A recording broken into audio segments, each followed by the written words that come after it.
हमारे साथ नशियात के इस हिस्से में जो शख्सियात शामिल होंगी जिनसे हम गुफ्तगू करेंगे उनमें माशी तजज़ियाकार मोहम्मद सुहेल हमारे साथ शामिल होंगे और इनके अलावा मारूफ सनतकार खालिद हमीद शामिल होंगे, जबकि माहिर टैक्स अमूर अनवर काशिफ मुमताज़ भी हमारे साथ इस नशियात में शामिल होंगे। खालिद हमीद साहब, जब सनत की बात होती है तो ये तो होता है कि सनत का पहिया चलेगा तो मुल्क की मईशत चलेगी। अब जो अभी तक मुतवक्के नंबर्स हैं उनमें तो एक्सपोर्ट्स का कहा गया है कि 32.8 अरब डॉलर तवक्को की जा सकती है, ये टारगेट होगा। जो हम कहते हैं कि इम्पोर्ट लेड इकॉनमी नहीं होनी चाहिए, तो वो तो नंबर्स अभी भी बढ़ते ही चले जा रहे हैं।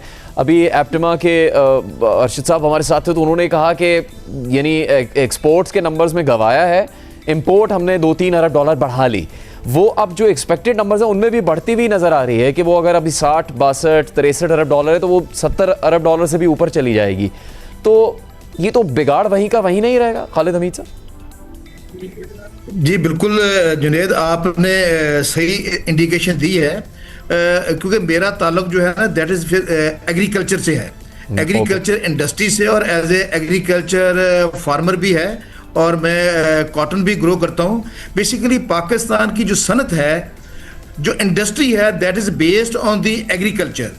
तो जो इकोनॉमी है, इकोनॉमिक्स है पाकिस्तान की, जो रिवाइवल है पाकिस्तान की इकोनॉमिक्स का, वो that is based on the agriculture.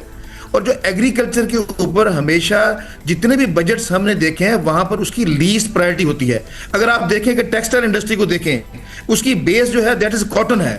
तो कॉटन की फिगर जो पिछले साल जो है अगर 7 मिलियन बेल्स अगर हुई हैं तो वहां पर 2.68 बिलियन डॉलर्स की इंपोर्ट हुई।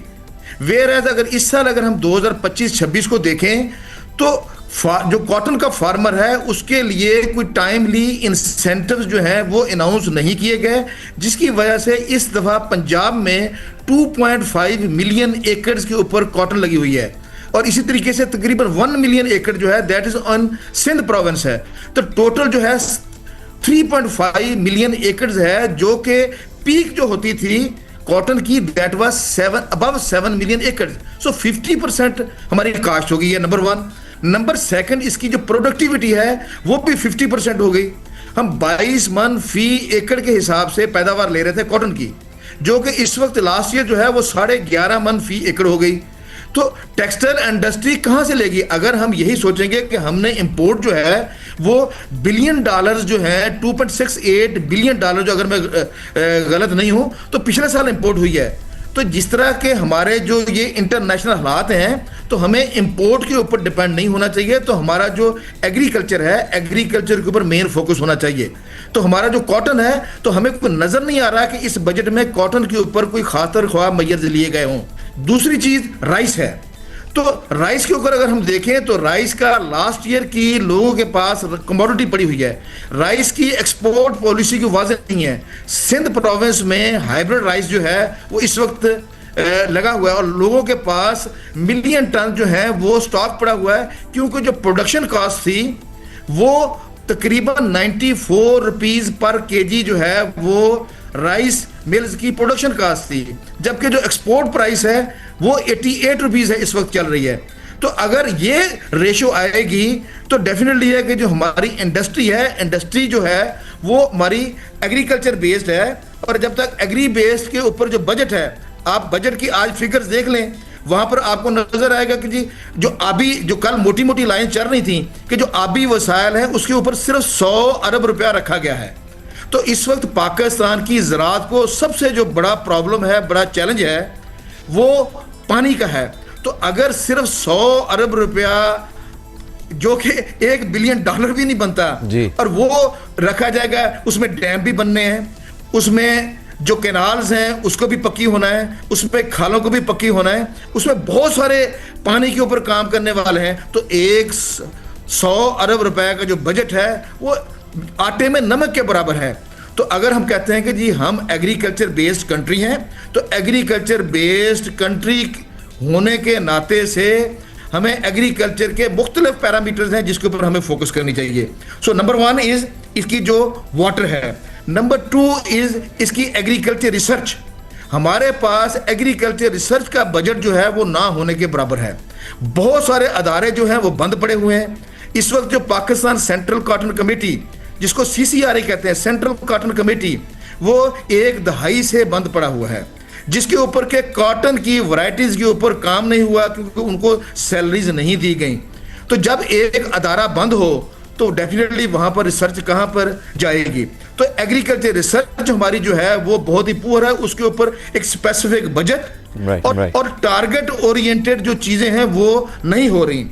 दूसरी चीज है टेक्नोलॉजी।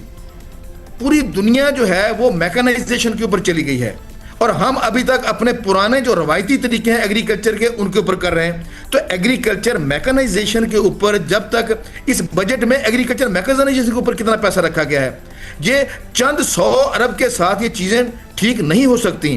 तो एग्रीकल्चर मैकेनाइजेशन सोइंग से लेकर हार्वेस्टिंग तक एग्रीकल्चर मैकेनाइजेशन के ऊपर भी हमें फिगर्स का पता नहीं है कि कितनी फिगर्स हैं। देन उसके बाद वैल्यू एडिशन है। इस वक्त जो फार्मर का सबसे बड़ा मसला है कि उसकी मार्केटिंग।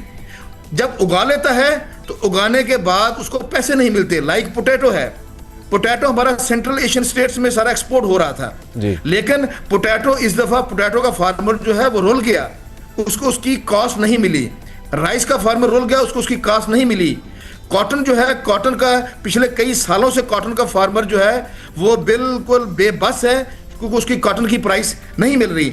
तो वैल्यू एडिशन जो है, जब तक हम वैल्यू एडिशन इंडस्ट्री के ऊपर गवर्नमेंट इन्वेस्ट नहीं करेगी, पैकेज नहीं देगी, तो हम एग्रीकल्चर की जो बेस है उसको बेहतर नहीं कर सकते। खालिद मीर साहब, जो आपने कपास की बात की है अब के 22 मन फी एकड़ से कम होकर वो 11 मन फी एकड़ रह गई है, उसकी तरफ सुहेल साहब ने भी इशारा किया।